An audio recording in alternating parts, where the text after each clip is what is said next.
Hi எல்லாருக்கும் welcome to our channel DD moments vlog. நம்ம இன்றைக்கி ஒரு சிம்பிளான நூடுல்ஸ் ரெசிபி வீட்டிலையே எப்படி செய்கிறதுன்னு பார்க்கலாம். அதுக்கு ஒரு அகலமான பாத்திரத்தில் தண்ணி விட்டு அதில் கொஞ்சமாக ஆயிலும் சால்ட்டும் சேர்த்து நான் ஒரு ரெண்டு பாக்கெட் அளவுக்கான நூடுல்ஸு சேர்த்துக்கிறேன். இந்த நூடுல்ஸ் வந்து மேகி நூடுல்ஸ் கிடையாது.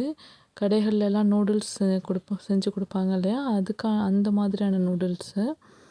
எனக்கு கொஞ்சம் மொத்தமாக தான் இருக்கும். இந்த நூடுல்ஸை நல்லா இந்த மாதிரி வேக வச்சு எடுத்துகிட்டு வடிகட்டிட்டு கோல்டு வாட்டர்லேயும் 1 டைம் வாஷ் பண்ணி நம்ம வச்சிட்டோம்னா நூடுல்ஸ் நமக்கு உதிரியாக இருக்கும். இன்னும் ஒரு சின்ன பேனில் ஒரு தக்காளியை இந்த மாதிரி நாலாக கட் பண்ணிவிட்டு அது கூட ஒரு 3 பல் பூண்டு சேர்த்துக்கிறேன். இதை வந்து ஒரு 5 மினிட்ஸ் கிட்ட நம்ம வேக வச்சு எடுத்துக்கலாம்.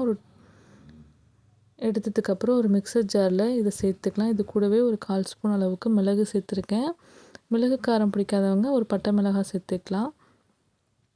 இது நல்லா ஒரு ஃபைன் பேஸ்ட்டாக அரைச்சி எடுத்துகிட்டு நெக்ஸ்ட்டு ஒரு கடாயை வச்சுட்டு கொஞ்சமாக ஆயில் சேர்த்துட்டு அதில் பொடியாக நறுக்குன இஞ்சியும் பூண்டையும் சேர்த்துக்கிறேன். இது நல்லா வதங்கி வரட்டும். இது நல்லா இது போல் வதங்கி வந்ததுக்கப்புறம் இதில் நம்ம ஆனியன் சேர்த்துக்கலாம். எண்ணெயிலேயே இது நல்லா வதங்கி வரும்போது நம்ம வாயில் கடிப்படும் போது ரொம்ப டேஸ்டியாக இருக்கும். இப்போ நல்லா வதங்கி வந்துருச்சு. இது கூட நல்லா ஃபைனாக சாப் பண்ணி வச்சுருக்கிற ஆனியன் சேர்த்துக்கிறேன். நான் ஒரு 2 ஆனியன் எடுத்து இது போல் கட் பண்ணியிருக்கேன். பொடியாக நறுக்கி சேர்த்துக்கோங்க. அதுக்கப்புறம் நெக்ஸ்ட்டு நம்ம அரைச்சி வச்சுருக்கிற பேஸ்ட்டையும் இது போல் சேர்த்து நல்லா மிக்ஸ் பண்ணிக்கலாம். இந்த மாதிரி சாஸ் நம்ம வீட்டிலையே செஞ்சு சாப்பிடும்போது ரொம்ப ஹெல்தி. கடையில் வாங்குகிற சாஸ் எதுவுமே சேர்க்காமல் செய்யும்போது ரொம்ப நல்ல டேஸ்டியாகவும் இருக்கும், ஹெல்த்தியாகவும் இருக்கும். இது நல்லா இதோட பச்சை வாடை போகிற வரைக்கும் நல்லா நம்ம வேக வச்சுக்கலாம். இது கூட ஒரு 1/4 ஸ்பூன் அளவுக்கு சுகர் ஆட் பண்ணிக்கிறேன். சுகர் ஆட் பண்ணும்போது இதோட டேஸ்ட்டு நல்லா இன்னும் என்ஹான்ஸ் பண்ணி ஹோட்டலில் சாப்பிட்ற மாதிரி இருக்கும். கொஞ்சமாக இந்த ரெசிபிக்கு தேவையான அளவுக்கு சால்ட் ஆட் பண்ணிவிட்டு இது கூடவே ஒரு ஸ்பூன் அளவுக்கு சிக்கன் மசாலா தூள் சேர்த்துக்கிறேன். எந்த பிராண்டாக இருந்தாலும் பரவாயில்ல, 1 ஸ்பூன் அளவுக்கு சேர்த்துக்கோங்க. சேர்த்துட்டு இதையும் நல்லா கலந்து கொடுத்துக்கலாம். இந்த பேஸ்ட்டு இப்போ நமக்கு பச்சை வடையெல்லாம் போய் நல்லா ரெடியாக இருக்குது. இதில் நம்ம வேக வச்சுருக்க நூடுல்ஸையும் சேர்த்து நம்ம கலந்துக்கலாம்.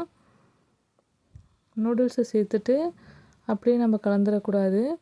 ஒரு ஃபோர்க் வச்சு கொஞ்சமாக மெதுவாக மிக்ஸ் பண்ணி நூடுல்ஸ் உடையாத மாதிரிக்கு நல்லா மிக்ஸ் பண்ணி கொடுத்துக்கலாம். இந்த டைமில் நம்ம டேஸ்ட் பார்த்துட்டு சால்ட்டு தேவைன்னா ஆட் பண்ணிக்கலாம். இது மாதிரி ஒரு ஃபோர்க் வச்சுட்டு மைல்டாக ஒரு மிக்ஸ் கொடுக்கணும். இந்த மசாலா ஃப்ளேவர் எல்லா இடத்துலையும் ஸ்ப்ரெட் ஆகிற மாதிரி ஒரு மிக்ஸ் கொடுத்தோம்னா நம்மளோட டேஸ்டியான நூடுல்ஸ் ரெடி ஆகிடுச்சு. நீளமாக உடையாமல் நமக்கு சூப்பரான நூடுல்ஸ் கிடச்சிருச்சு. இது போல் வீட்டிலையே செஞ்சு பாருங்கள். குழந்தைங்களுக்கும் இதே மாதிரி வீட்டிலையே செஞ்சு கொடுங்க. ரொம்பவும் ஹெல்தி. தேங்க்ஸ் ஃபார் வாட்சிங்.